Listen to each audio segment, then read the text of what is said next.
Welcome to the My Creative Days podcast, where we will talk about all things DIY, home decor, decorating tips, and creating a beautiful home on a budget. I am hoping our time together will spark a creative idea, help you plan your next DIY, or inspire you to finally tackle that project you keep putting off.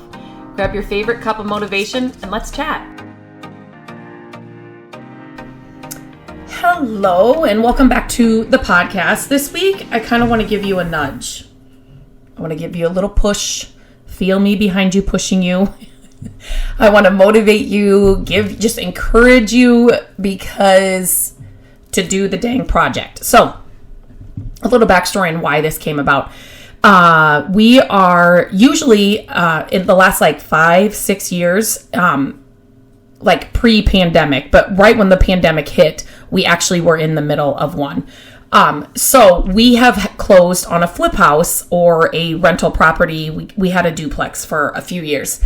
March and spring, it was that was the time that we would close on flip houses, and none of them were related. None of them went together. It was just really weird that it was March that seemed to be the month that we would close on a new flip house, a new flip project. And so we would start the spring. The entire spring for the last 5 to 6 years has been working on a flip house, and love that. Wish we had one right now. The market's pretty crazy, just like everything else with everything that's going on.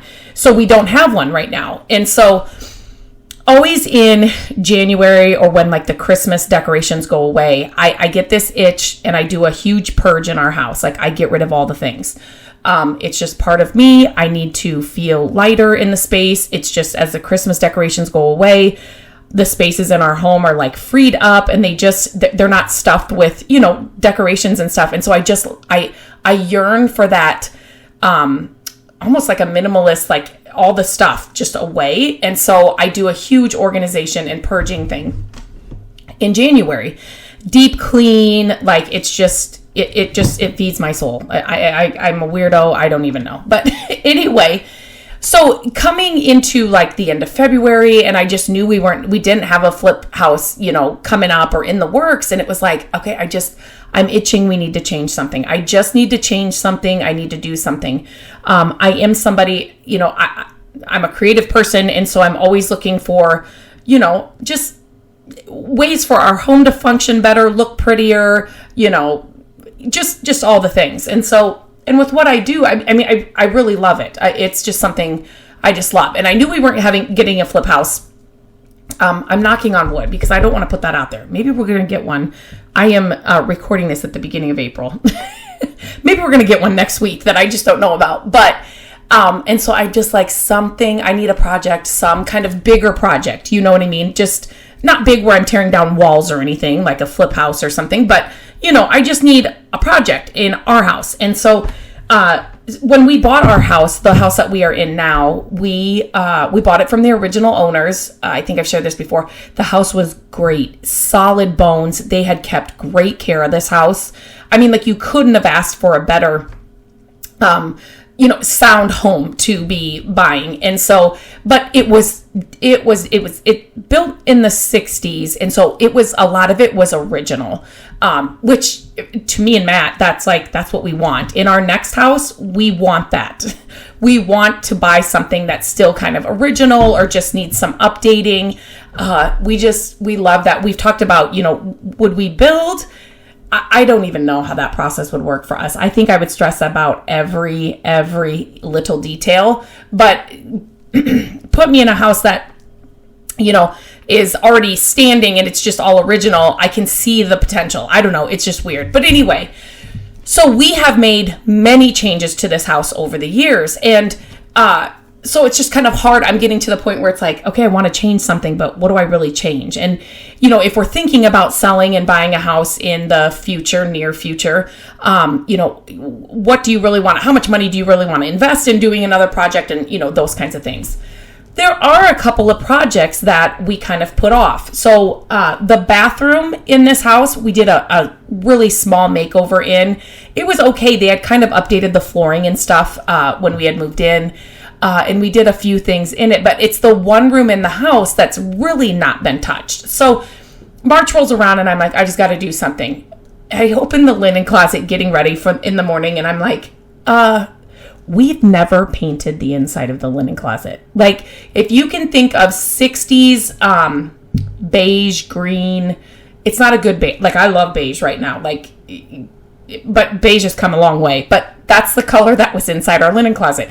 We are the only people in our linen closet, so it was like the last thing on my list. And then with the flip houses, you know, you just don't think about that. So I'm like, oh my gosh, let's finally paint the inside of our linen closet. As I was taking the old shelves off and getting everything out of it, the original contact paper on the tallest shelf that I can't see was still on it. I shared that on Instagram. It's like, oh my goodness, Lindsay, you've never done this. So anyway, I'm just thinking we're going to freshen up this linen closet, use some paint, white paint that we've had on hand. And then it kind of, you know, if you give a mouse a cookie, this is what happened. We got it painted. And then the old like particle board shelves, I'm thinking, let's not paint these. Let's not paint over these, because what I was thinking is that once we're sliding things in and out of the linen closet shelves, they're just going to mark up anyway. So if we paint them the white color, it's going to drive me crazy. So I talked to Matt and I said, I'd really like to put stained, you know, wood shelves in here instead of what's in there. And so he took it a step further and he's like, oh my gosh, we could make them actually look like chunky, you know, thick wood shelves in here, and like, you know, with a piece of trim, but we would save a lot of money if we did it this way. I do have the entire post for what we did and how we did those shelves inexpensively on the blog, and I will put those I'll put a link to that in the show notes. But anyway, so then, you know, the shelves were all done and I loved them so much. I'm like, oh my gosh, now I can organize again. I had just organized the linen closet in January, but there were some things that just weren't working. And for somebody, you know, I talk about organization a lot. I have an organizational challenge that will help you get organized in 30 days. I have so many tips and tricks that I have to help you get organized. There's even me, like there's just times you find throughout, you know, as your kids get older or just throughout the years or the months or just the seasons you're in, some things aren't working and you kind of have to, you know, finagle and figure out a new way. So I always had a lot of baskets inside our linen closet. And this is also in that blog post for the linen closet. And they just, you know, they didn't function well. And things would spill over, not like, just like the bottles would like tip over, they wouldn't stand straight up, and then you couldn't really see in there. So anyway, I found a solution that, you guys, I am here to tell you, since we've done that, now it's been about a month, the entire family is putting things back away where they actually go. With the baskets, it was just kind of like, oh, I'll throw it in here or whatever. This new system worked. I'm like, it's amazing. And when you actually open the linen closet, you just love the way it looks because it just looks all clean and there's actually empty space in there. Let me tell you, empty space is okay space. You want empty space in your cupboards or in your drawers, or you don't have to stuff them to full capacity. That doesn't mean anything. Empty space is okay. You actually have and use what you love. So anyway, so we get that all done and I get it all organized, and it's been a few years when I'm like, I really want to change the bathroom flooring. So I kind of just said something to Matt, and Matt's so easygoing. He's like, okay, let's change the bathroom flooring. Like, you're going to have to go out and pick out, you know, the flooring and all that. So during spring break, Gabrielle actually went to, she got some friends together, go to a gym and play volleyball. And near the gym is actually the flooring place that we've always used for our flip houses and for like some of the things that we've done at our house. And so, okay, I'm like, this is just working out perfectly. So I went to the gym with them, and then I just scooted out for 15 minutes, and I met with the lady that helps us, and I knew I wanted to just use luxury vinyl. I knew exactly where to go in the store. I kind of knew what I was looking for, and that day, you know, she knows us. She knows that we want to do. Here's another little tip. If we want to do all the work that we can do, because we're not going to pay somebody $500 to come out and take out trim or to pull up the caulk like around the tub, to lift the toilet, you know, so that they can lay the floor. I've said this before many times on social media. I've probably said it here on the podcast. If you are getting work done, no matter if it's your house, flip house, whatever, make sure you have an itemized list of what they're charging you for. And we learned this, thank goodness, working actually with this flooring company. They were trying to charge us hundreds of dollars for things that we were like, no, we'll go ahead and do that. So like one of them was removing, like old flooring from the house, like just taking it outside the house. They were trying to charge us and that kind of stuff. So, and I understand, like it's extra work for them, so they need to get paid for it. I totally get that. But when you're getting work done by somebody else, make sure you kind of have an itemized, meaning you kind of understand exactly what each price is, for. So anyway, so when I went in with her, she's like, okay, minimal labor, like you guys are going to do all this stuff. Yep. And so that day I had picked out flooring literally in like 15 minutes. Went back to the gym. She got it ordered. And then here we are 2 weeks later, and the floor, we now have new flooring in the bathroom. Well, as the new flooring was getting ordered, I'm like, I hate the vanity it's the original vanity when we bought the house. Again, it is not a good functioning vanity. It's just a wood box, with 2 doors on the front, no drawers. I've painted it 17 times and it's just like not even holding the paint anymore. It's just kind of one of those, it's got to go. And so I'm like, well, let's go look at vanities. And now maybe should we get a new faucet? Like just those kinds of things. The mirror, should I get a new mirror or should I just paint the one we have? And then we removed the wall, on the opposite wall, like side of on the other wall in the bathroom, we did kind of a treatment. I'm like, let's get rid of that. We're going to do something else. And so it's kind of feeding my creative and let's change something soul. And so all of that to say, these little changes, like I was so thrilled with the linen closet alone. The new shelves and getting a new organizational system inside that linen closet, I would have been good with that. Like, I mean, for a while. And since we don't have a flip house, I'm like, let's just push this a little further. We'll get new flooring. And then, but I'm telling you, and I want to encourage you today, do the dang project that's been on your list forever. And I am talking about today those small projects. Another one we have going on right now is we are adding a mini split into our back porch. So our back porch, it's a 3 seasons porch, but we never like hooked up the AC or the central heat or whatever. We just didn't want to pay for all that duct work and all that. But it gets really hot in the summer and it gets really cold in the winter, obviously. And I'm like, there's got to be another solution. Like, how can we make this more of like a 4 seasons? So I started reading up on mini splits and I'm like, oh my gosh. And we actually I will be sharing this on the website as well, a DIY kit. By the time this comes out, the post should be up on the website for this. But we got a DIY mini split. We did have to hire an electrician to come in and do the disconnect. That was not a lot of money at all, but the rest of it was all DIY. You guys, I'm telling you, if you have a porch kind of like that where you would like to use it more, you'd like to heat it and cool it, but you don't have the duct work, this is a game changer. Maybe I'll do a podcast about it later on. But so that was like another project that we kind of thought about and I had researched before, but a flip house would come along and then it's like, okay, it just got put to the back burner. But it's going to give us now more living space in our home for the full year because we can, heat it or cool it.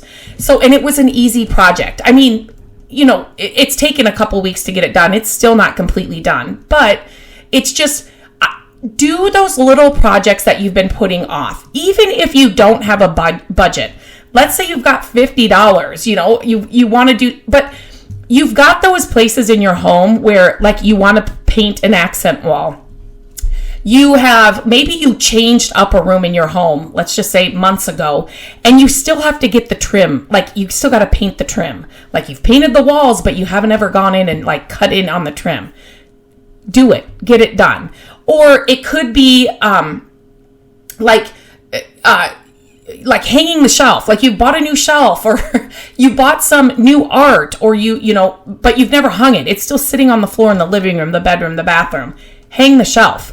Tackle the gallery wall that you've been putting off. You want to add a gallery wall down the stairwell or whatever, but you keep putting it off. Like tackle the gallery wall. Landscaping, now that we're getting into spring and summer, like, for years you've wanted a pathway through the trees or whatever it is. Like set aside some time and get that done this year. I think we make a lot of excuses and we make a lot of, I'll get to that. Or it's like, just do it. Just set apart, just schedule the time that you need to in your schedule to do it. Paint the kitchen cabinets. That's a bigger project. I do have a whole post on that on the website as well that'll help you through that. Finally tackle that. Paint. It is a job. It is a job. But everybody that asks me about that, it is a job. It does take time, but you will be so happy you did it in the end. Maybe it's a dresser you have that you want to paint. There's a dresser in your bedroom and you know you want to paint it navy and you just have never done it and you keep putting it off. Like, stop putting it off and finally get it done. Because this is kind of like with the whole organization. And that's another thing I have here on my list. You are somebody that has been wanting to get organized forever. Like, that's all you ever talk about. That's all you ever think about. And you never do it. You keep putting it off. Finally get organized. All these little things, the little projects you're not tackling, the little things you keep putting off, they weigh you down. They weigh you down mentally without you even knowing it. When you're in your, living room and you're seeing all the trim that still needs to be painted and the gallery wall that still needs to be hung and it's all over your floor, like, that takes up, it's like not a calm place for you to sit down and relax at the end of a long day. So it's not only just getting the project done, but it helps clear up some headspace and some just feeling more, calm and relaxed in your spaces. And so one thing you should look at is, a lot of people say, I just don't have time. I've got kids tournaments and I've got practice and I've got to run kids here and I've got to run kids there. And I've got meetings, whatever it is. I get it. We're all busy. But I also understand that we all make time for the things that we want to do. All of us do that, no matter what it is. If you go shopping, if you like to play games, if whatever it is, you binge watch Netflix, whatever it is, it's funny how we have no time, but yet we can all make time for the things we want to do. I mean, really think about that. Another thing to think about is, or to just realize, what was your screen time on your phone just last week? Do you guys have that turned on your phone? That like dreaded thing when it's like Sunday and they're like, oh, your screen time was up or down. And this is how many hours you spent on your phone. How many hours was that? Was it 2 hours, 8 hours, 14 hours? Like, in 2 hours, you can get a lot organized. You can get a gallery wall hung. You can, hang shelves, paint, trim. Like, there's a lot you can do in 2 hours. If your time was 4 hours, 8 hours, 14 hours on your phone, just think how much you could have gotten done in that amount of time. And I understand some of us work from our phone. Like, I get that. I totally get that. And some of us have more hours on our phone than others because of that. But there's still those, you go in to post on Instagram for your business or for whatever you're doing, and then you find yourself a half an hour later, you're still looking up what recipe to make, over the next week because you're now on a recipe scrolling session. So, I mean, we all get sucked in, but just think about those things. How many movies or shows did you binge watch over the last week? How many? And how much time did that take up? So there's time to find, and I want to encourage you to do those small projects or finish those small projects that you've been thinking about, because it's going to make a world of difference. It'll change your space. It'll complete or finish your space if it's like something you've kind of put off. And then you can just finally live in it without that dreaded reminder of the trim's not painted, the shelf isn't hung, the artwork isn't on the wall, the bedroom isn't organized, my closet is a complete disaster. Like, all those reminders that we just don't need all the time. I'm encouraging you today and this week to find the time. You've got the time. Even if you have, you get up a half an hour earlier, or you go to bed a half an hour later, or you just have to schedule in a half an hour each day this week, wherever that is, after dinner, before dinner, right when you get home, during a lunch break, whatever it is. Schedule the time, get it done, get the family involved if it's something you need help with or that you could use help with to get it done quicker. But I promise you will feel so much better once you get it done. You will not be reminded of all the things you need to get done. And it's those little projects that I'm talking about, those little things that you keep putting off.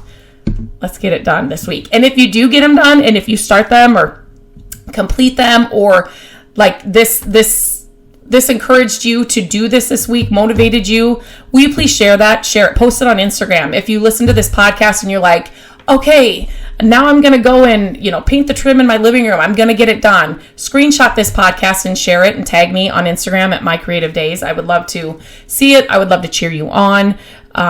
Let's just get the projects done. Let's just get them done and stop worrying about them and having them just sit and just remind us of what we aren't getting done. So, okay, guys, I will talk to you again next week. I hope to see your posts and your projects getting done on Instagram, and have a great rest of this week. Hello, friends. Thank you so much for listening to the podcast. I'm grateful that you tune in every week and that you share the show with your family and friends. I love having creative chit chats with you, and my hope is that this podcast will inspire you to try a new project, start a DIY that you've been putting off, and decorate your home exactly how you want it. There are a few ways you can help us with the podcast. Follow the podcast so you don't miss an episode. And if you could take a few minutes to leave the podcast a review, that would help us so, so much. Again, thank you for being here, and I look forward to our chat next week. Bye-bye.